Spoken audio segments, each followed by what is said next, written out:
Olá, amigos autoespectadores, sejam bem-vindos de volta ao Papo de Garagem. Vocês têm intenção de comprar, vender, alugar ou assinar um carro? Estão na dúvida entre o veículo a combustão híbrido ou elétrico? Então vocês não podem perder as entrevistas de hoje. Para começar, Milad Calume recebe Rogério Garrubo, CEO da Concept, referência nacional em blindagem automotiva. Ele vai nos contar detalhes das principais estratégias com as quais vem conquistando cada vez mais e mais clientes, incluindo um serviço de blindagem específico para carros elétricos. Mas, Bacelar, serviço de blindagem não é muito caro? Não deprecia o carro? Será? Que tal tirar essa dúvida diretamente com a Concept? E, na sequência, nosso entrevistado é Tiago Hipólito, diretor de inovação da 99. Ele vai conversar conosco, dentre diversos assuntos, sobre os benefícios que o programa Aliança pela Mobilidade Sustentável e Electric Pro proporcionam para os consumidores. Bacelar, vai ter cupom de desconto? Sim, quem tiver interesse de ir ao Fórum da Mobilidade 2025, promovido pela SAE, que ocorrerá nos dias 6 e 7 de agosto em Curitiba, fiquem ligados que durante o programa vamos anunciar cupons de desconto exclusivos do programa para vocês. Estão prontos? Então solta a vinheta que o programa vai começar. Aproveite os 30 segundos da vinheta para confirmar se estão inscritos aqui no programa e também já deixarem seu like. Assim vocês ajudam o algoritmo do YouTube a entender que o nosso conteúdo é de qualidade. E com isso, a plataforma compartilha o Papo de Garagem para mais pessoas.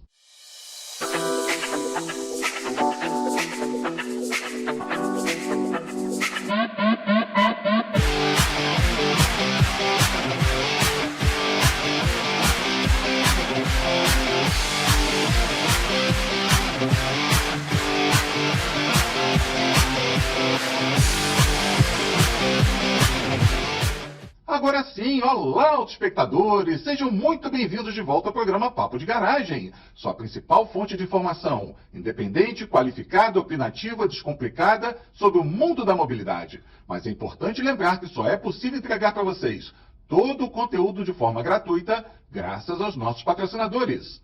GWM do Brasil, Concept, Continental Parafusos, Nemac Unidas. Além deles, também somos apoiados pela ABLA, a BVE, Fenalto, IKEA, SAE e SAE for Mobility. Visite os sites de todos para saber o que podem fazer por vocês. Os links estão aqui embaixo na descrição. Bom, como viram na abertura, hoje teremos duas entrevistas muito especiais. Então vamos de imediato chamar a mensagem de nosso patrocinador master, a GWM do Brasil, e em poucos segundos estaremos de volta. Chegou o novo GWM Tank 300 Hi-Fortin, o híbrido plug-in turbo da GWM. Tecnologia, sofisticação e muita potência. Difícil acreditar que é um carro só. Vamos acelerar? Técnica, solta a vinheta do quadro Café com Milad.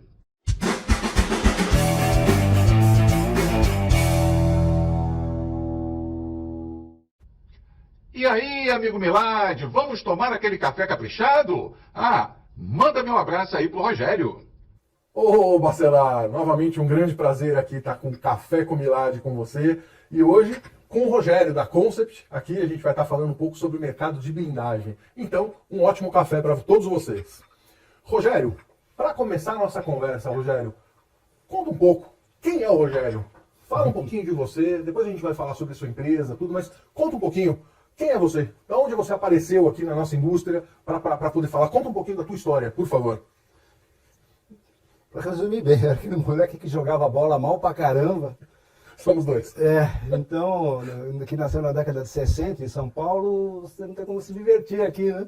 Então, jogando bola, eu era meio fanático pelo tal do automóvel na época. Então, eu gostava muito aí de, como a gente não tinha como possuir o automóvel, então a gente ficava, eu chegava uma tia em casa, peraí que eu vou limpar teu carburador e tal, e aí começou lá, tô falando isso como uma pré-adolescência quase, né, para poder dirigir um pouco, fazer essas coisas, que a gente aprontava poucas e boas, isso naquele tempo acho que não era mais permitido, mas acho que a gente podia ter um pouco mais de liberdade, porque era muito difícil a gente se dar mal, né, então eu dirigia o carro da tia no bairro, isso com 12, 13 anos, essas coisas, e aí isso me levou a fazer um shortcut. Me levou para a faculdade de engenharia, da faculdade de engenharia, continuidade no segmento automotivo, começando com Gurgel. É uma história que quando a gente fala aqui, mais gera curiosidade para saber como foi aquele tempo, mas é uma coisa muito bacana, trabalhando diretamente com o Dr. João Conrado do Amaral Gurgel. Foram 3 anos, um período sabático fora do Brasil. Voltei para o Brasil, ZF do Brasil, grande indústria tecnológica, automotiva, durante também um período de 3 anos, dali para a Fiat Automóveis, e da Fiat Automóveis, sempre com o desejo de fazer alguma coisa, de empreender, né? Naquela época não tinha tanto isso, a carteira assinada era o must. Mas eu tinha essa coisa, estava esperando por uma oportunidade. Surgiu a oportunidade quando um amigo teve algumas demandas para desenvolver um projeto aí com blindagem. Eu fui auxiliá-lo com isso. E dali para frente eu entrei para o mercado de blindagem de veículos. Isso foi em 1999. Eu saí da Fiat, no mesmo dia eu sentei na cadeira ali de um diretor de desenvolvimento numa indústria de blindagem, muito rudimentar na época. E mal sabendo que virei para frente. E acabei ficando sócio dessa empresa, acabei saindo dessa empresa e abrindo a própria empresa em 2003, que foi a Concept Blindagens. Que legal, Rogério, bacana. Eu acho que a gente tem um público também jovem, é importante falar. A Gurgel foi uma empresa brasileira que usava muito a mecânica Volkswagen, né, para os seus veículos, e que ela deixou de existir na década de 90. A gente estava até nos bastidores aqui conversando alguns dos motivos, mas acho que isso fica para um outro bate-papo. Né? O mais importante é a gente seguir com a conversa aqui, mas é importante só frisar o que é o Gurgel. Mas a nosso começo também foi muito... já prescreveu, mas eu bati o carro com 9 anos de idade. Então, e como que está assim, como que está a Concept hoje dentro do Brasil? Falando não só a questão de mercado, mas da própria empresa. Planos de expansão, como que vocês estão pensando aí na Concept hoje, com respeito ao mercado de blindagem? A gente sabe, o Brasil está passando por uma questão aí de violência urbana muito grande. O mercado de blindagem está um mercado bom, infelizmente está bom, ótimo para você, mas retrata um pouco aquilo que a gente vê dentro dos centros urbanos. Então, um pouco de vocês estão com planos de expandir? Se você puder falar um pouco disso, e se a resposta for positiva, para onde vocês estão pensando em expandir? Acho que é legal um pouco para o nosso público tá podendo entender um pouco dos planos de vocês. Não, é um bom momento em termos de empresa. Eu diria que o que acontece com o mercado de blindagem, existe um percentual de veículos premium e super premium que são blindados num determinado mercado. Vamos dizer, por exemplo, São Paulo, Rio de Janeiro, capitais do Nordeste, as principais capitais do Brasil. Esse percentual está meio fixo, já há algumas, quase décadas, eu diria, pelo menos mais de uma década com certeza. Então o mercado de blindagem ele acompanha o mercado de automóveis. Quando houve aquele tropeço ali na época do Covid, também houve tropeço. A curva acompanha o mercado. Eu acho que essa questão da violência é uma questão já antiga nossa, ela piora um pouco, ou melhora um pouco, mas ela já é muito ruim há muito tempo, E a questão hoje do mercado de blindagem é mais em cima do... É só olhar o que está acontecendo com o mercado de automóveis, você tem já uma boa impressão, não, é uma relação quase que direta com o que está acontecendo com o mercado de blindagem também. Nesse sentido, o mercado está aquecido. Legal, então é um mito urbano que tem um vínculo direto à quantidade de blindador com relação à violência, ao aumento da violência. É um número basicamente fixo da relação com dos veículos blindados com os veículos blindados. Os carros novos. Existe, parece que um aumento do percentual, porque muita gente que resistia à blindagem por questões de agredir muito o carro, e a tecnologia vem evoluindo, e nessa evolução tecnológica os carros vão ficando mais leves, mais amigáveis. Quem vai comprar um carro com intuito esportivo, ele perde muito pouco disso hoje se ele optar por uma blindagem de alta tecnologia. E a gente está vivendo um bom momento nesse sentido, porque, obviamente, é uma questão social que tem que ser discutida. Né? É claro que a gente não pode negar essa questão social que causa violência, mas a gente, como técnico, é como um alarme para uma casa, para uma indústria. Eu me considero um técnico que está desenvolvendo para que a tecnologia de proteção esteja cada vez mais sofisticada e cada vez mais eficaz. Então, é um lado reativo, sim, mas é um lado reativo em cima de um desenvolvimento tecnológico. Isso sempre é bom para tudo e para todos, principalmente para o usuário. Nesse sentido, a Concept sempre fez as melhores opções possíveis de mercado, as escolhas sempre foram as melhores, em cima de uma técnica mais sofisticada, em cima de materiais mais sofisticados, e isso agora está tendo uma provocação muito forte, não só para a gente, mas outras empresas que também seguem nessa mesma linha, com materiais novos que estão chegando, que estão trazendo uma melhoria para aquilo que era o ponto que mais incomodava o usuário, né? Que era o peso excessivo dos veículos, que afetava a dirigibilidade, o prazer de dirigir, a durabilidade do carro, principalmente, né? muitos problemas que vinham pendurados nessa questão de um peso excessivo de uma tecnologia menos desenvolvida, mais rústica. Então agora evoluiu bastante, está evoluindo, a gente está num momento muito interessante dessa transformação tecnológica, novos materiais, novas técnicas que estão entrando no mercado agora, e a gente sempre foi protagonista de novas tecnologias e estamos fazendo de tudo para continuar sendo. Legal. Agora, Rogério, me fala uma coisa. Existe também, quem é um pouco mais antigo, lembra que as blindagens em veículos tinham um custo muito alto. Como está essa situação hoje dentro do mercado? Os custos diminuíram, você comentou sobre a tecnologia também, mas, enfim, como que está a questão dos custos? Se você tem a vontade de blindar o teu veículo? Uma blindagem, quando eu entrei no mercado, ele custava próximo de 500 salários mínimos, 99, pouco abaixo disso. Hoje está em torno de 80 e 90. Então, um quarto, né, um quinto, praticamente, do custo relativo em 2 décadas e meia. Hoje, quando você adquire um pacote, que é um automóvel, ninguém compra uma blindagem, você compra um carro blindado, de uma maneira ou de outra. Mesmo que compre o carro na concessionária e a blindagem na blindadora, você comprou um pacote. Uhum. Esse pacote, para você levar para casa, não estou falando daquela questão do total cost, Total cost of ownership. Estou falando disso. Que é o custo total de propriedade. É mais complexo. Eu estou falando daquele custo que você vai ter que tirar do bolso para levar o carro da concessionária para sua casa. Uhum. É carro, licenciamento, seguro e para quem precisa da blindagem, é a blindagem. Perfeito. Tá? Quando você faz essa conta, a blindagem ela custa, via de regra, se você trabalhar a faixa de veículos ali, não os fora da curva, né? Uhum. Mas ele vai custar de 5% a 25% do custo desse pacote de blindagem. 5% a 25% do custo da blindagem. Então, definitivamente, para quem busca segurança, a blindagem não é o principal fator. Tem aquele negócio, você tem que pagar um outro carro. Isso já foi há muito tempo atrás.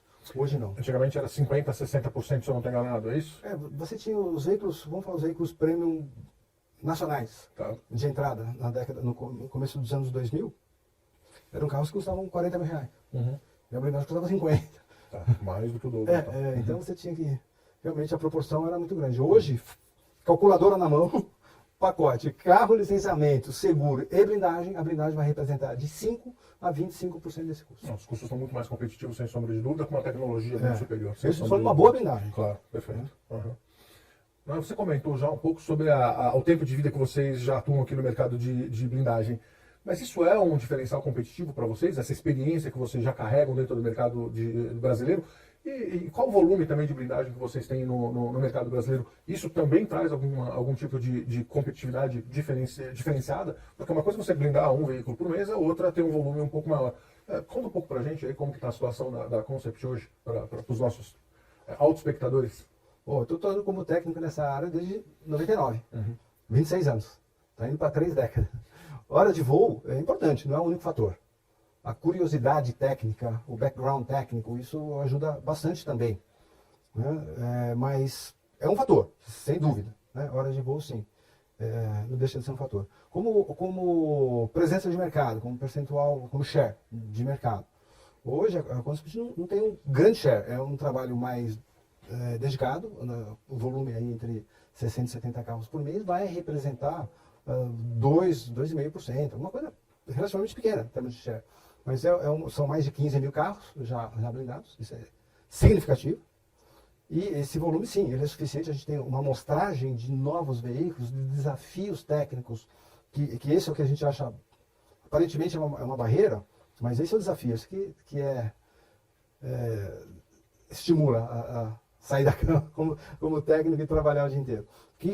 Quando eu entrei no mercado, o que tinha de bacana no carro era naquele Ômega, nem o Ômega australiano, era o Ômega nacional. Anterior ainda. CD 3.0 ou 4.1? CD, né, era 4.1 já, né? Você tinha aquele sensor no para-brisa que acendia o farol de noite, todo mundo, que coisa fantástica, né? Então, os desafios naquela época era isso, era a idade do vapor, né? Hoje, a quantidade de sensores, de radares, de dispositivos eletrônicos, UADAS, controle de faixa, direção até um semi-autônoma. Então, isso vem chegando numa velocidade, você precisa ter uma estrutura técnica, um corpo técnico, capaz não só de decifrar a norma ABNT, NBR 15000 da blindagem do material de perfuração, como a engenharia automotiva.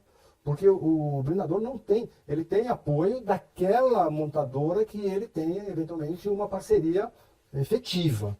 Mas das outras não. E normalmente você vai numa a blindadora típica, tem quase os, sabe aquela revista 4 rodas no índice, que tem 30 marcas lá hoje? Então tem quase as 30, né? Então quer dizer, e todas elas apresentando revoluções tecnológicas, né? Principalmente eletrônicas de condução, de auxílio à condução, de segurança ativa. Então e tudo isso é muito delicado. É uma tecnologia muito sensível, muito delicada. Você está falando de sensores eletrônicos que você tem, se você tiver má fé, você tem como fazer um hackeamento ali e inibir que aquele sensor comece a dedurar para a central que ele não está funcional. Você pode tirar uma bolsa de airbag porque ela não cabe. Então você, com alguma malandragem, o pessoal consegue burlar isso. Só que isso iria impactar na eventual sobrevivência do usuário se ele não tiver o airbag na hora certa, se ele não tiver o controle de frenagem na hora certa. Então, para manter tudo isso funcional na cartilha da montadora, você precisa ter um corpo técnico parrudo. Então, hoje o desafio tecnológico de uma blindadora não dá mais para ser aquele fundinho de quintal, como foi muito comum. A estatística não é tão fácil, mas eu consigo sustentar que pelo menos mais de 800 empresas de blindagem surgiram, investiram, tiveram a licença de funcionamento pelo órgão regulador, que é o Exército Brasileiro, e para obter essa licença, ela precisa apresentar uma estrutura. Houve um investimento, e essas empresas não estão mais aí. Então, o índice de mortalidade foi muito grande. Um dos fatores é esse, que é essa escalada tecnológica dos automóveis, ela tirou do mercado quem não tinha um background na engenharia automotiva. Não na parte da blindagem, porque os fornecedores são... O Brasil hoje é um centro de excelência em desenvolvimento de material de blindagem, com grandes nomes, grandes fornecedores. Só se importa a matéria-prima básica. Você importa o policarbonato, importa o poliuretano, mas os vidros são desenvolvidos, a formulação dos vidros são desenvolvidas aqui. E são os melhores do mundo. A parte opaca, as mantas de aramida unidirecional, aramida tecido, polietileno de ultra alta densidade molecular, isso sim, o material básico é importado, da Dupont, da Teijin, da Honeywell, né, da DSM, de vários fornecedores mundo afora, mas a composição desses materiais, a manipulação e a transformação dessa matéria-prima ultra sofisticada em um material para a blindagem é feito por empresas brasileiras, ou empresas que não eram brasileiras por origem, como por exemplo a GP, mas que já está tropicalizada. A turma lá já toma caipirinha e come feijoada, assim, com muita desenvoltura. Então, o Brasil hoje é um centro de desenvolvimento tecnológico, inclusive com empresas que nasceram no Brasil, instaladas dentro de complexos fabris de uma empresa alemã de primeira linha, por exemplo. Vamos falar o nome aqui, está falando bem, né? Então pode falar. Uma BMW, por exemplo, uma empresa brasileira de materiais de blindagem instalado dentro do complexo fabril de uma montadora alemã. Então, hoje, o Brasil, como desenvolvimento de tecnologia de blindagem, é líder mundial. Interessante. A Alemanha sempre tradicional dentro da qualidade, né? Agora, Rogério, em relação, acho que a gente fala também com o público leigo e às vezes que não conhece a questão da blindagem. Quais são os níveis de blindagem que a gente tem? Qual é o nível mais comum no Brasil? Você citou alguma coisa já com relação aos materiais, eu acho que não é necessário a gente expor, mas explica um pouco mais esse ambiente. Quais são os níveis e qual é o nível mais utilizado no Brasil e qual é o segmento que mais se blinda aqui no mercado brasileiro? Depois dos prêmios, vamos esquecer os prêmios que a gente entende que é onde existe a maior blindagem. Mas depois, entre os carros ditos tangíveis. A norma que rege a blindagem no Brasil, ABNT, NBR 15000. É o organismo normativo, o Exército Brasileiro é o órgão regulador. Ele regula apoiado na norma. Então, dentro dessa norma, você tem 6 níveis pré-determinados. Desses 6 níveis pré-determinados, os primeiros 4 níveis, que é 1, 2A, 2 e 3A, são os níveis para armas curtas. E depois o nível 3, sem o A, 3 puro, e o 4 são armas longas. Até o nível 3, já de armas longas, é possível uma autorização para a utilização de um civil. Pelo menos até o momento. Pelo menos, tem alguns detalhes aqui, pelo menos até o momento. Sendo que o mais usual é o nível 3A. Praticamente 99,8% das blindagens no Brasil são esse nível 3A. E está crescendo muito a demanda pelo nível 3, para armas longas, que já seriam a blindagem contra fuzis e armamentos mais pesados, né? Com relação aos veículos, vamos falar marcas e nomes que são emblemáticos na sua categoria. Bom, linha Toyota, né? Corolla Cross, a duplinha ali, Corolla Cross. Da Jeep, o Compass. Essa categoria de veículos ele é um miolo robusto para blindagem, né? E depois alguma coisa abaixo disso e acima disso com um percentual, com um volume de mercado bem menor. Se você olha no ranking ali o que significa um Compass, um Commander, a família Corolla e os seus análogos de outras montadoras, que é o grosso do mercado, então eles têm um percentual de blindagem relativamente pequeno, mas um volume enorme devido ao volume de produção desses carros. E depois a linha Premium, praticamente com um percentual altíssimo, alguns modelos na Praça de São Paulo chegou a 85%, 90%, que vem logo na sequência. Legal. Agora, comprou o carro, mandou blindar, é necessário alterar o documento do veículo? Sim. É legal, essa é uma pergunta, novamente, para esclarecer para quem não conhece, né? Agora, com relação ao tempo de preparo do carro, tem alguma alteração com relação a uma diferente qualidade de produto utilizado? Por exemplo, você tem um padrão X, demora para entregar o teu veículo em 20 dias úteis. Peço desculpa, não conheço a metodologia e o tempo de entrega dos veículos. Agora, uma pessoa que utiliza um padrão mais simples de qualidade dentro da tua blindadora, dentro da blindadora daquela pessoa, consegue fazer um tempo menor. Ou seja, existe uma diferença dessa entrega do produto em função da qualidade utilizada? Olha, eu não vejo dessa forma. Tá. Mesmo porque a gente não tem produtos mais simplificados. Via de regra, a gente sempre optou, uma coisa que eu tenho orgulho de falar, que as nossas escolhas com relação aos nossos fornecedores sempre foram regidas por critérios bastante rígidos, né? Mas vamos dizer que o prazo emblemático para uma blindagem são 30 dias, um mês. Em alguns momentos, a fila, principalmente da fabricação do vidro, cresce ao ponto de chegar a 30, 60 dias para você receber o vidro. Então, dependendo do arranjo que você faz, fazer uma blindagem, que você vai pedir um vidro naquele momento, vai demorar 60 dias, a blindagem vai demorar 90 dias, não tem como fugir disso. Mas é uma questão tanto anômala de mercado, de resposta do mercado, alguns picos, né? Mas via de regra também você pode pedir manter um estoque, que você já não tem 60 dias originais. Aí você consegue manter os 30 dias. Mas tipicamente, dentro de 30 dias cabem o processo de blindagem, cabe eventuais imprevistos, que imprevistos são tudo menos imprevistos, cabe tudo dentro desses 30 dias via de regra. Legal. E com relação à parte de segurança estrutural, a gente entende que, até onde eu sei, tem alguns elementos que não cabem em determinados lugares. Tem alguma parte hoje que fica mais sensível à questão de segurança? Como que funciona a questão da blindagem de um veículo? Alguns pontos mais críticos, onde a segurança fica um pouco mais vulnerável, e como vocês tratam esses pontos? Eu diria que tem pontos de potenciais criticidades. Isso.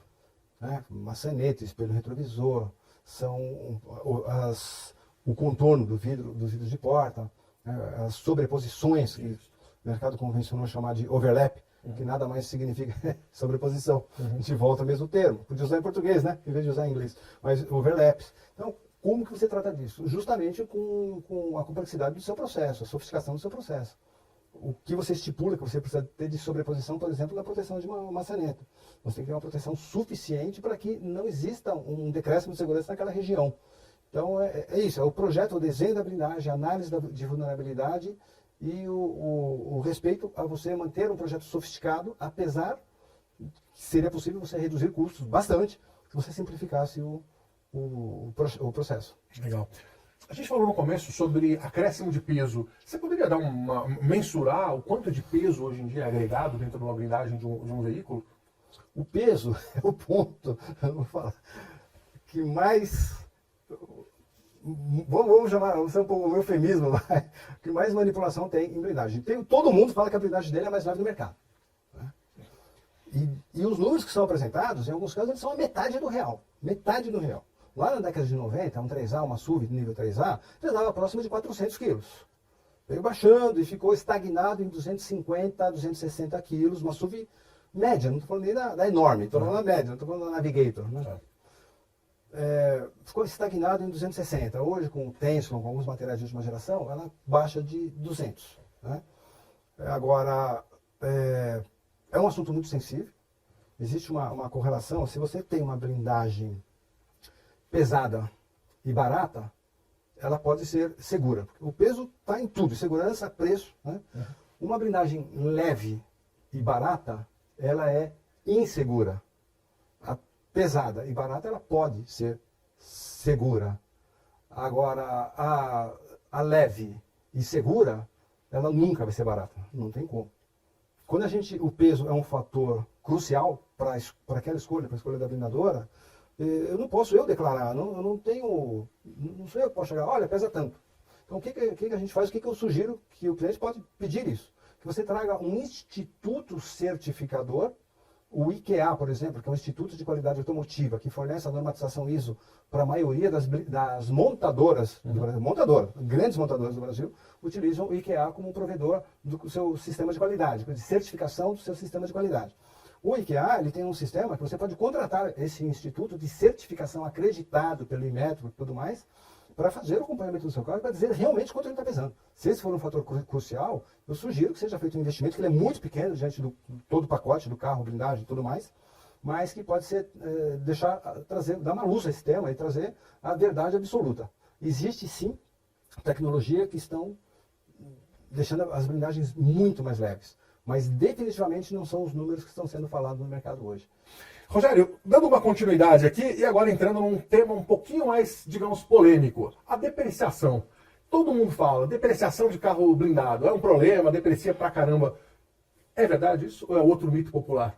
Eu digo o seguinte, toda vez que alguém fala de mitos populares, chavões, eu digo assim que é, na realidade, uma sabedoria.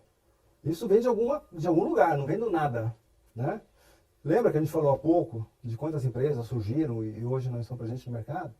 Então teve muito problema com empresas que não esperavam a complexidade do que era fazer uma blindagem de um carro, entraram, saíram do mercado, muitas entraram e saíram e deixaram órfãos, carros às vezes produzidos com uma qualidade muito inferior. Então você tinha um percentual muito alto de uma falta de qualidade evidente em todo. O vidro não subia, o vidro não fechava, o acabamento não fixava, caía, era pesado. O vidro delaminava todos. Então, isso é histórico. E aí criou o trauma, né, no que deu um bom motivo para esse entendimento que sim, que a blindagem decai o preço de revenda. Eu diria que não precisa ser, a história não precisa ser tão triste assim. Eu diria que nos primeiros 5 anos ele pode até agregar mais liquidez na desmobilização do carro, pode manter o valor, ter uma depreciação igual ou menor da depreciação do próprio veículo. O veículo perdeu 20%, 30%, a blindagem vai perder 20%, 30%. E está tudo certo, é a lógica.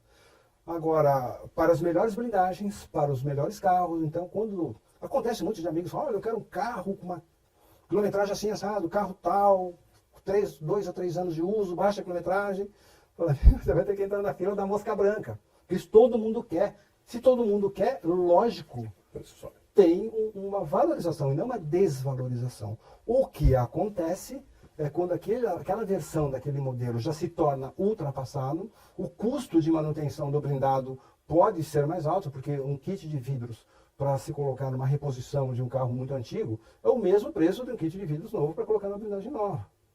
Então, o custo de manutenção pode se tornar mais alto. Então, até uma certa idade, vamos falar 3, 4 anos, 5 anos, a depreciação da blindagem, no máximo, ela é igual à depreciação do próprio carro. A partir daí, ela começa a depreciar um pouco mais. Em algum momento, 7, 8 anos, o carro blindado ou não blindado é o mesmo preço. E acima disso, o carro não blindado tem um valor mais alto do que o próprio carro blindado, pela questão de uma manutenção quase que evidente, quase que iminente que você vai precisar fazer naquele carro e vai ser muito caro. Então, existe isso sim. Só que quando 7, 8 anos, você está falando já de quase uma década, a blindagem já entregou tudo aquilo que ela tinha que entregar.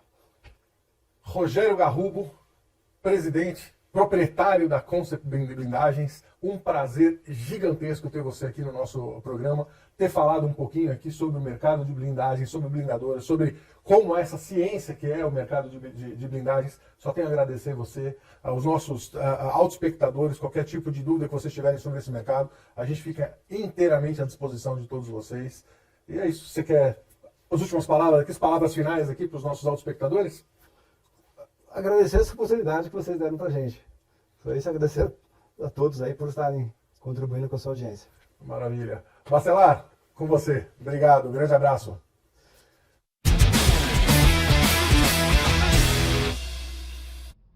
Opa, Milad e Rogério, deixem conosco que vamos dar sequência por aqui. E vocês, amigos autoespectadores, aproveitem, escrevam seus comentários, sugiram temas e entrevistados, ajude-nos a aperfeiçoar cada vez mais o programa. Lembram que na abertura havia mencionado sobre cupons de desconto? Pois bem, para garantir seus ingressos para o Fórum da Mobilidade 2025, promovido pela SAE, que ocorrerá nos dias 6 e 7 de agosto em Curitiba, com um desconto exclusivo de 20%, apontem seu celular para esse QR Code aqui atrás, acesse o formulário de inscrição e utilize o cupom PAPO-GARAGE-PROMO. Vai ser um enorme prazer ter a oportunidade de encontrar cada um de vocês por lá. Ah, antes que esqueça, aquele recadinho rápido. Se gostam do Papo de Garagem, dê uma rápida pausa agora no programa, confirmem sua inscrição, deem seu like e voltem para darmos sequência juntos. Assim vocês ajudam o algoritmo do YouTube a entender que o nosso conteúdo é de qualidade e desta forma a plataforma compartilha o Papo de Garagem para mais pessoas. Muito obrigado de coração. Bom, seguindo em frente, chegou o momento do nosso quadro entrevista. Mas antes, é importante lembrar que só é possível entregar para vocês o conteúdo deste programa de forma gratuita graças aos nossos patrocinadores. GWM do Brasil, Concept, Continental Parafusos, Nemak Unidas. Além deles, também somos apoiados pela Abla, a BVE, Fenalto, IKEA, SAE e SAE for Mobility. Visite os sites de todos para saber o que podem fazer por vocês. Os links estão aqui embaixo na descrição.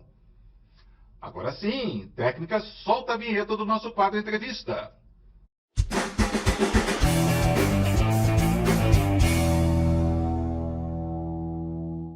Hoje, temos a honra de receber Tiago Hipólito, diretor de inovação da 99. Com mais de 15 anos de experiência navegando por um conjunto de cargos de gestão e liderança de equipes multidisciplinares, Tiago é formado em economia e tem ampla experiência em planejamento estratégico, implantação e execução de estratégias.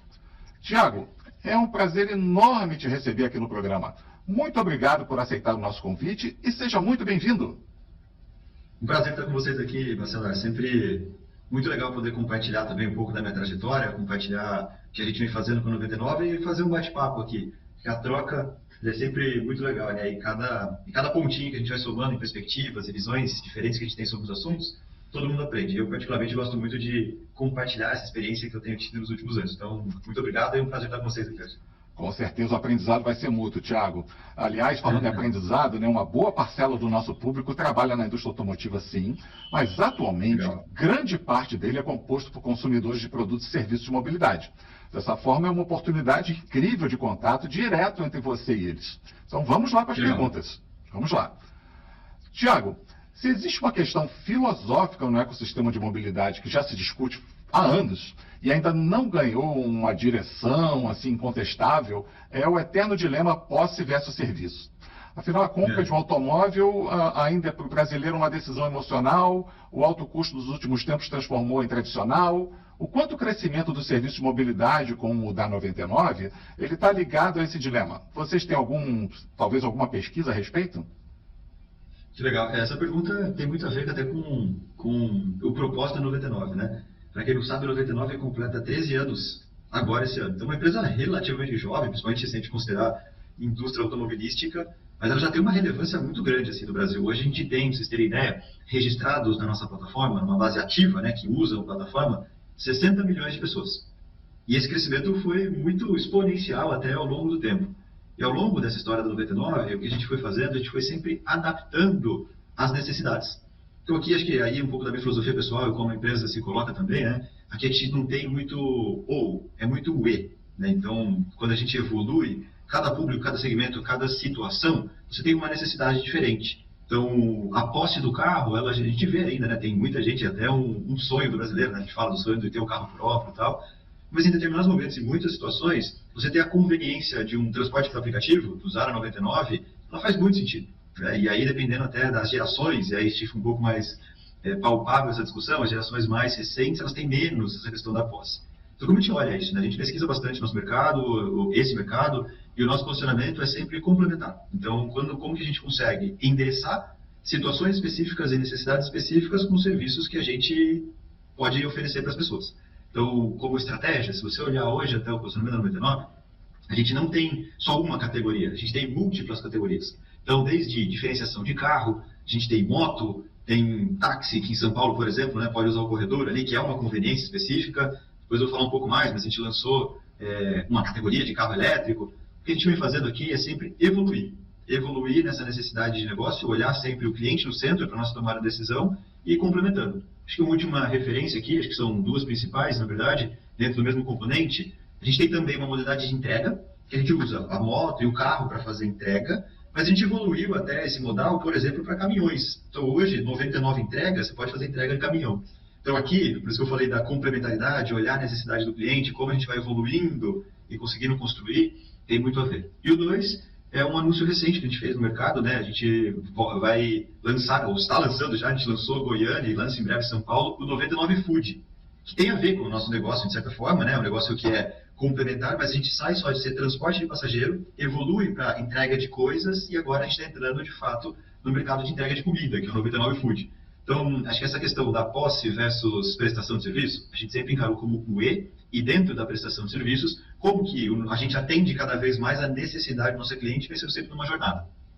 Muito bom, né, Tiago? Como a gente costuma falar aqui, seria muita pretensão qualquer pessoa tentar impor uma solução de mobilidade para qualquer um, né? Então, o cliente gosta de opções. Então, a gente tem que entregar opções para que o cliente, bem informado, e aí o Papo de Garagem faz o seu papel, né, de entregar informação qualificada, ele possa escolher a opção que mais deseja de acordo com exatamente a sua necessidade, né, seu perfil de uso. Mas vamos lá. Eu queria aproveitar a oportunidade de você estar falando com essa plateia majoritariamente B2C aqui do programa, para que você possa contar para eles sobre a iniciativa chamada Aliança pela Mobilidade Sustentável, e os benefícios previstos não só para os consumidores, mas também para a sociedade como um todo. Legal. Esse tem muito a ver com a nossa visão de futuro. Quando a gente olha para o nosso negócio, a gente se propôs a antecipar e acelerar a adoção de carro elétrico. E por trás disso tem algumas razões, tem uma boa motivação aí. Deixa eu listar quais são essas motivações. A primeira, de fato, pelo impacto ambiental. A 99 é uma empresa que ao longo do tempo sempre se preocupou muito com essa questão, com essa agenda de ESG. A gente viu no carro elétrico, que é um negócio muito relacionado ao nosso carro, né? Ele é muito ao nosso negócio, ele é muito acionável, a gente consegue de fato influenciar, uma oportunidade de contribuir, por exemplo, com a redução de CO2. O 2, a segunda referência, é o impacto social, né? O quanto que eu posso levar de benefício para o motorista. Você falou um pouco disso, né? Dos nossos parceiros aqui. Pra vocês terem ideia, o motorista típico, que tem isso como profissão, ele dirige mais ou menos 6 mil quilômetros por mês. E quando ele sai do carro a combustão e move para o carro elétrico, ele reduz 80% do custo operacional, somando principalmente combustível e manutenção, que é um ganho líquido no final do dia de R$ 2.000, R$ 2.500, dependendo da cidade, região e comportamento desse motorista. Então é um ganho real para o motorista, então esse é o S, né, o impacto social que a gente pode levar para a vida dele ali de forma muito direta, estimulando dentro desse ecossistema a adoção de carro elétrico. O terceiro fator que a gente levou em consideração é a China, né? A China, a 99 faz parte de um grupo chinês, a Didi, e nesse grupo, na plataforma da China, mais de 75% dos carros já são elétricos. Para vocês terem ideia, a gente está falando de 3,5 milhões de carros elétricos conectados na nossa plataforma lá. A gente faz muitas milhões de corridas por dia lá também, né? E a grande maioria dos carros são elétricos. E aí, quando a gente viu essas hipóteses de que o carro elétrico era o futuro, a gente também chegou a uma segunda conclusão, que a 99 sozinha não conseguiria fazer ou impulsionar essa adoção, apesar de ter uma proximidade muito grande com motoristas. E foi aí que em 22 a gente fundou, eu fui o fundador lá atrás, né, faz 3 anos e meio de jornada aí já, a gente lançou a Aliança pela Mobilidade Sustentável, que é um conjunto de empresas desse ecossistema que se propõe a acelerar a adoção de carro elétrico. Obviamente, muito direcionada para os motoristas de aplicativo, mas extrapola para todo o ecossistema. Então aqui a gente tem, por exemplo, montadoras, como o BYD, empresas financeiras, por exemplo, o Santander, empresas de tecnologia, de infraestrutura, que tem o carregador, de energia, de aluguel. Todo esse ecossistema, hoje composto por 23 empresas, a gente se propõe, de fato, em acelerar essa adoção. E aí, para vocês terem ideia, tangibilizando alguns números reais aqui, quando a gente começou a aliança, a gente tinha mais ou menos 80 carros híbridos registrados na plataforma. A gente já está batendo agora quase 19 mil carros, para vocês verem como rápido isso acelerou. Nosso objetivo, quando a gente começou a pensar na aliança, que era um sonho na época, era 2025, vamos chegar a 10 mil carros na plataforma. E a gente já está batendo o dobro do que era o nosso projetado. Então, a gente viu de fato que as nossas hipóteses iniciais de adoção estão se concretizando. E dentro da aliança a gente tem muitas iniciativas, o que é muito legal, desde iniciativas para adoção B2B via alocação ou venda facilitada, iniciativas para impulsionar a infraestrutura de carregadores nas ruas, esse tipo de coisa. Então é uma iniciativa bastante complexa e completa, que envolve vários entes dentro desse ecossistema de mobilidade para impulsionar de fato essa eletrificação. Muito bacana, Tiago. Você sabe que no episódio anterior, né, todo primeiro episódio do mês, a gente tem a nossa mesa redonda aqui, onde participa o Ricardo Bastos, você conhece bem, presidente da BVE. Sim, mas também participa... faço parte da BVE também. Isso. Participa o Enilson Salles, presidente da Fenalto, o Paulo Miguel, que é o presidente da ABLA, e o Milad Calumi, que é um dos principais analistas de mobilidade da atualidade. Mas no último episódio a gente estava falando sobre os números, né, analisando um pouco o crescimento do mercado, mas a gente se deteve bastante no crescimento do mercado de eletrificados no subsegmento de usados, seminovos usados como um todo. E no ano passado já havia sido batido um recorde de 60 mil unidades vendidas de carros eletrificados usados. E este ano, a gente está com os números de junho, fechamos o primeiro semestre, a gente já praticamente alcançou esse número. Ou seja, em 6 meses, a gente está falando só de usados. A gente em 6 meses praticamente já bateu todo o volume de eletrificados usados vendidos no ano passado. Então, realmente é um marco, e quando a gente fala principalmente que está acontecendo em usados, é uma sinalização inequívoca de que você está chegando a um nível de maturidade muito bom, de aceitação do eletrificado no mercado. E, além disso, há também a sinalização, claro, os números mostram isso, de que está se vendendo eletrificado em todas as regiões do país. Talvez o norte, ali, por questões bem particulares, né, de infraestrutura, isso não esteja exatamente acontecendo, mas nas demais está vendendo muito bem, todos os indicadores são positivos de vendas, então é realmente uma sinalização clara de que esse nível de amadurecimento está chegando aqui no Brasil, o que eu acho extremamente saudável, né? Agora, Tiago... Você sabe que aqui tem um segundo fator? Não, só para elaborar um pouco do que você trouxe aí, que acho que é muito legal, e foi um desafio que a gente viveu muito assim, né? Quando a gente fala, por exemplo, principalmente um modelo de aluguel, você falou um pouco da ABLA, aí o Paulo também, a gente está sempre discutindo, tinha uma grande incerteza das empresas de aluguel para comprar o carro, que é o que a gente chama de residual, né? O quanto que esse carro, depois de 1, 2 ou 3 anos, vai valer. Como não tinha o mercado secundário de carro elétrico, só tinha hipótese, um risco muito alto. E é muito legal essa informação que você trouxe, a gente tem acompanhado aqui também, porque o valor está sendo preservado ao longo do tempo. Então, a depreciação de um carro elétrico, ela é semelhante, muito parecida com um carro a combustão. Você tira um elemento de incerteza muito importante para a escalabilidade. Então, a gente estava até ansioso para ter esse dado concreto, para poder até revisar os nossos negócios, tal, que a gente faz com as empresas, e de fato isso traz uma segurança adicional que a gente não tem dúvida nenhuma que vai ajudar ainda mais na escalabilidade, mas é muito legal. Sim, sim. E até falando aí, a gente está falando de veículos eletrificados, eu queria pegar carona na pergunta anterior e também tirar proveito da tua presença junto a esse perfil do nosso público, para você contar para eles também sobre outra iniciativa capitaneada por vocês, chamada Electric Pro. Fala um pouquinho sobre o conceito, a abrangência regional, parcerias, benefícios, tanto para o lado do cliente como para o lado dos motoristas, até porque, sim, a gente tem muito motorista de aplicativo que acompanha o nosso programa. Legal. Electric Pro é o nome da nossa categoria exclusiva de carro elétrico. Que eu até falei, a gente lançou a categoria, eu vou falar daqui a pouco, era referente a isso que eu estava mencionando.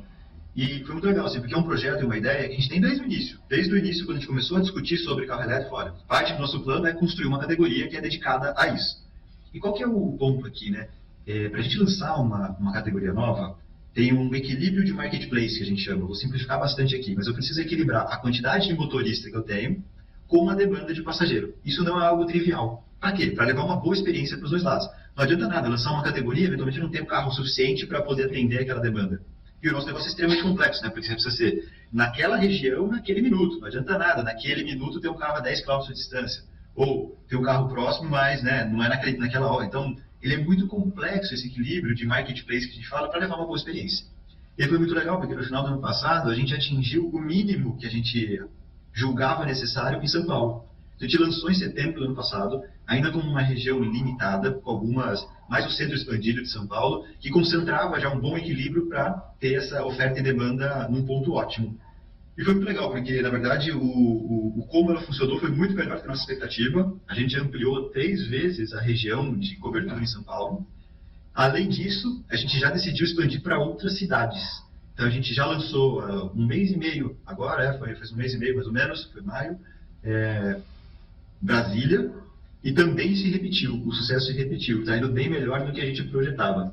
E é muito interessante.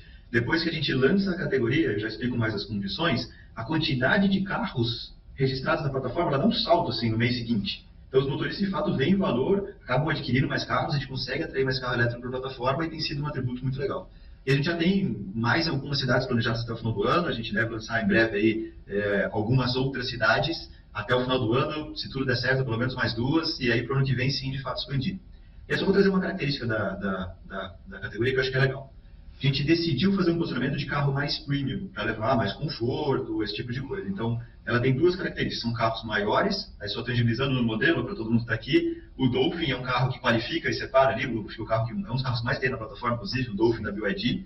Ele é o carro que qualifica para a categoria. Então, todo carro acima do Dolphin ou acima entra na categoria.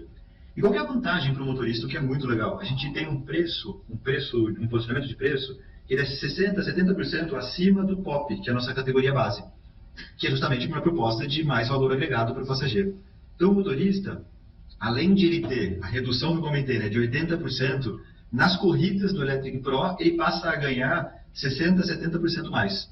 E, além disso, como um incentivo, do nosso lado, a 99 reduziu a taxa que a gente cobra da corrida pela metade. Então, ele tem 3 elementos de ganho. No final do dia, a receita líquida que sobra no bolso do motorista é muito superior. Então, é uma iniciativa muito concreta, de fato, do que está na nossa mão, que a gente pode fazer para impulsionar essa adoção de carro elétrico, e tem funcionado muito bem. Inclusive do lado do passageiro. Do lado do passageiro, a gente vê o feedback, assim, a experiência muito, muito positiva. Quem é que não gosta de andar em carro confortável, né? É isso aí. Um carro novo, confortável, silencioso, né? Claro, só tem vantagens.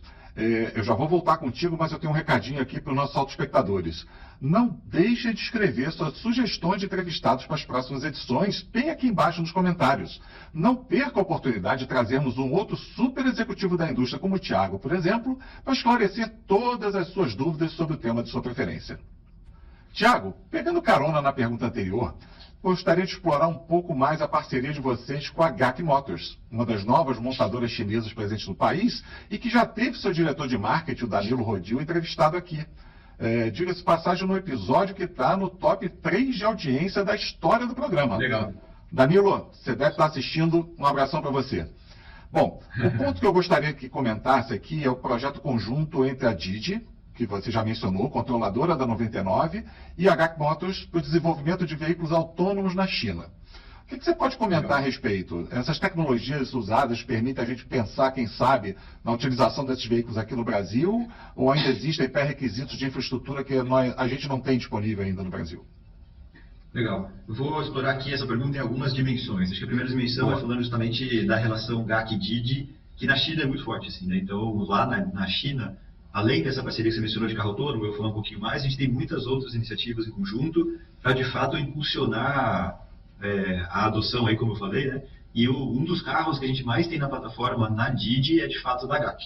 Então, lá a gente tem muitas parcerias, tem um relacionamento muito sólido, e aqui no Brasil a gente vê como um parceiro potencial bem interessante, né? Como você falou, eles estão aqui no Brasil, e aí, como um conceito de aliança, a gente é multimarcas e sempre buscando o que faz mais sentido para o nosso motorista, né? Então, como que a gente... essa pergunta sempre surge, né? Como que vocês selecionam empresas para entrar na aliança? Qual é o critério? O que precisa? Por que essa empresa está, aquela outra não está? E normalmente acaba caindo a empresa, principalmente do ponto de vista de fabricante, né? Então, quando a gente olha para isso, a gente sempre avalia qual que é o portfólio, né? Quais são os carros que essa empresa tem, que faz sentido tanto de posicionamento de marca da empresa, mas principalmente para o nosso motorista, são 2 atributos principais, né?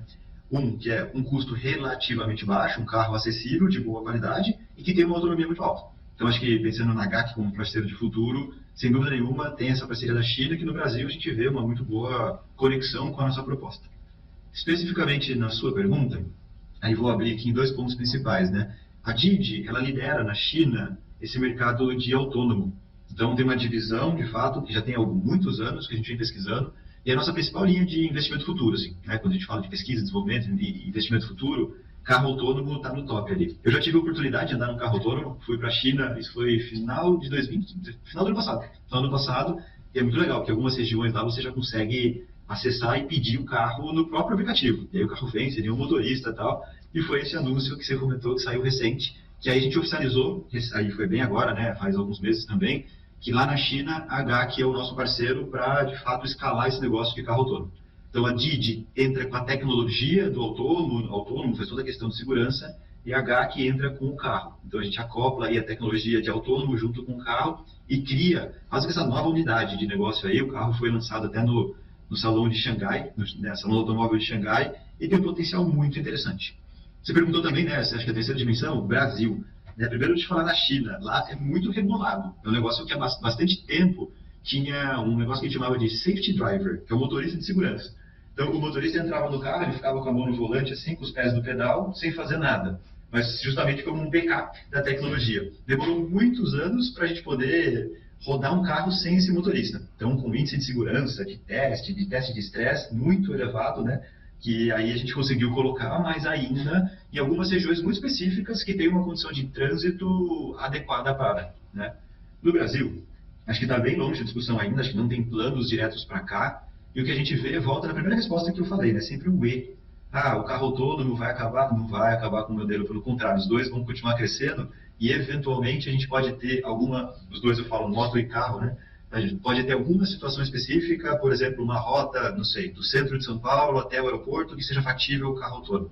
Acho que é uma discussão muito de futuro, né? Então, acho que faz parte, mas a gente não está pronto, tem muitas condições de trânsito, regulamentação, que é bem, bem complexa, que a gente poderia discutir no futuro ainda, mas na China já é uma realidade e acontece assim. Bom, vamos continuar na fila e sonhando aqui, Thiago.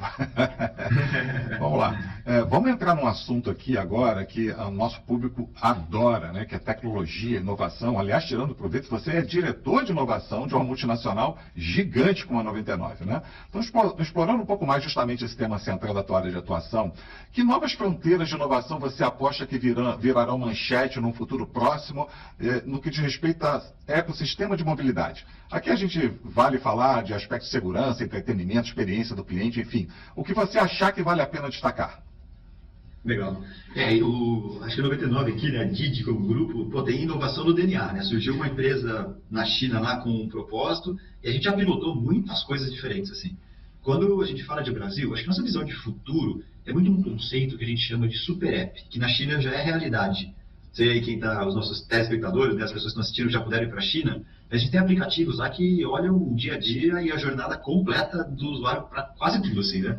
E aí, até resgatando um pouco da missão da Didi, em inglês é Everyday Better for Everyone, que é o melhor dia a dia para todo mundo. Bacana. Então, acho que pensando em mobilidade, o que a gente tem como visão de futuro, como que a gente alavanca tudo que a gente já construiu, né? Falei 60 milhões de usuários, a gente tem 1,7 milhões de motoristas, então tem muito conhecimento de Brasil, muito conhecimento da sociedade, tem uma marca relevante. Como que a gente se alavanca e começa a extrapolar para essa visão de super app, né? Então, mencionei aqui multicategorias, Electric Pro lançada aí, carro elétrico, a gente tem moto, tem entrega, tem food, como eu comentei. Tem uma outra unidade de negócio que a gente chama de 99Pay, que é a nossa fintech, nosso banco digital, né, para o motorista. Então, acho que a visão de futuro, quando a gente olha para isso, é de fato explorar todo esse ecossistema como uma visão de futuro que cada vez mais eu consiga atender às necessidades do meu usuário de forma mais ampla. Acho que esse é o nosso posicionamento e vai ter muita coisa legal que a gente vai construir nos próximos anos, assim. O Brasil, ele é a área de foco de crescimento da Didi, uma estratégia que a gente chama Go Deep. Então, a gente vai focar muito aqui e trazer muitas coisas para esse portfólio, justamente nessa visão, né, de como que eu levo uma melhor experiência e sou o aplicativo ali principal de uso das pessoas no dia a dia. Sensacional, hein, Thiago? Olha, todo mundo aqui vai ter que apertar o cinto para vocês verem forte, hein?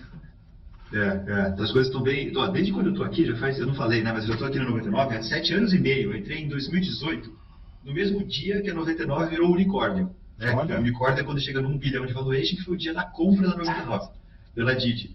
Então eu já passei por muitas 99, momentos muito complicados, até por exemplo na pandemia, né, que o nosso serviço caiu, sei lá, a indústria, né, caiu 90%, depois a recuperação disso e depois esses últimos anos recentes aí, de fato com uma pegada muito de inovação, de crescimento, portfólio, e acho que não vai ser diferente para frente, a gente vai cada vez mais acelerar os investimentos no Brasil. Bacana, Thiago. Bom, a gente está se encaminhando aí para o final da nossa entrevista, né? Conversa boa é isso, né? Quando a gente pisca o olho... Passa rápido, né? Passa muito rápido, mas a gente tem que respeitar a tua agenda. E a gente vai falar um pouquinho aí sobre carreira. Você estava terminando a tua fala aí sobre carreira, vamos engatar nesse assunto aqui, até uma certa tradição aqui do programa. Você, por exemplo, você é um jovem talento, tem uma carreira de rápido destaque no ecossistema de mobilidade nacional, e por isso eu gostaria de sugerir ou solicitar para você dar dicas profissionais para a nossa plateia, até porque boa parte dela é composta por igualmente jovens empreendedores que te veem como uma referência na busca por construir uma jornada tão bem-sucedida, quem sabe como a sua mesmo, né? Você podia compartilhar pelo menos aí uns 3 aspectos que eles devem ficar de olho para ser bem-sucedido? Sem dúvida. E aqui, essa é uma reflexão constante que eu faço, assim, né? Então, eu dou várias palestras também, falo muito sobre o tema de inovação, sobre gestão exponencial, e a gente costuma resumir que a gente está vivendo na era exponencial. Acho que nunca a humanidade passou por uma transformação tão rápida e tão abrupta, né? Acho que um exemplo muito concreto para tangibilizar é a própria inteligência artificial. Sim. 3 anos atrás, a gente nem tinha notícias disso do público B2C, né, no usuário final. A gente usava, na 99 a gente usa, por exemplo, inteligência artificial há muitos anos, mas muito mais para trabalhar algoritmos, esse tipo de coisa. Mas para usar no front ali, a gente, né, como pessoa usar, a gente está passando por uma revolução que nunca vista na humanidade, né? Acho que é a mais intensa de toda a nossa história. E aí, dado isso, acho que tem três características que você pediu, né? Acho que a primeira delas é resiliência. Porque a gente lidar com esse mundo de incerteza é algo que é complexo, assim. Como que a gente consegue traduzir isso para o nosso dia a dia, se manter bem, de fato, com uma visão de futuro ali? Acho que a resiliência é algo muito importante. E principalmente na área de inovação que eu lidero aqui, né? Muitas das coisas que a gente testa não dá certo. Então, como que a gente consegue trabalhar isso que não dá certo, mas sempre pensando no que está por trás, que é o aprendizado. O que eu capturo daí? Qual que é a lição? Qual o resultado que eu tiro daquela experiência que eu vivenciei para o meu bem? Então, está sempre muito antenado. Acho que isso é importante.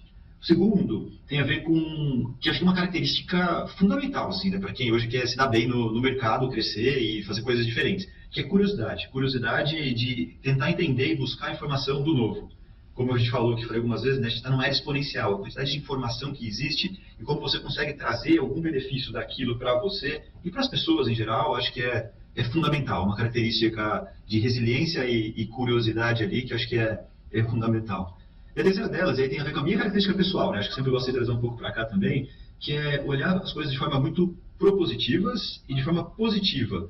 Mas positivo crítico, não positivo, né, que acha que tudo vai dar certo, é de forma positiva.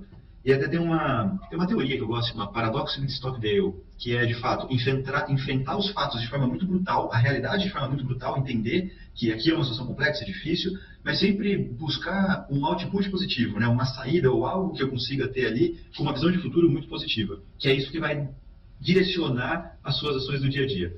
Então, acho que essas as 3 características que eu vejo são fundamentais. Então, a resiliência, essa curiosidade / proatividade e essa positividade. Sempre buscar o que tem de positivo nas coisas com uma visão de futuro que é o seu sonho, que é o que você busca ali, sempre com um objetivo, uma meta muito clara. De novo, não é aqui um otimismo, né, vazio, é um positivismo que de fato as coisas são possíveis e que você consegue chegar lá.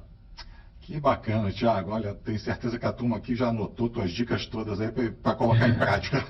Bom, Thiago, eu quero reforçar mais uma vez os agradecimentos por você ter aceitado o nosso convite para compartilhar esse seu conhecimento com o nosso público. Eu não tenho dúvida que eles ficaram super felizes com o conteúdo que você acaba de entregar para eles. Aliás, participações como a sua nos mantêm firmes na missão social do programa de compartilhar informação independente, opinativa, qualificada, descomplicada e gratuita para que a nossa audiência possa tomar suas decisões de negócio sempre muito bem preparados. Thiago, mais uma vez, muito obrigado de coração. Eu agradeço o convite, Bacelar. É sempre um prazer estar com vocês aqui e compartilhar um pouco dessa jornada e essa visão de futuro. Sempre muito gratificante. Muito obrigado aí. Falando em agradecimentos, é importante lembrar que só é possível entregar para vocês o conteúdo deste programa de forma gratuita graças aos nossos patrocinadores.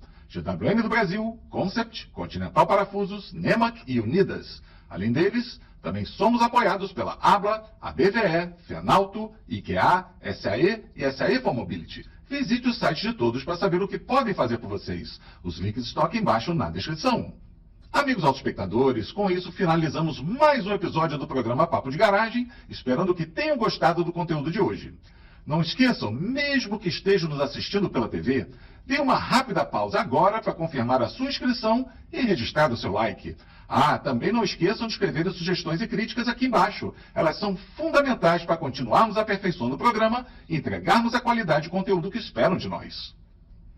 Um abraço a todos e até o próximo episódio.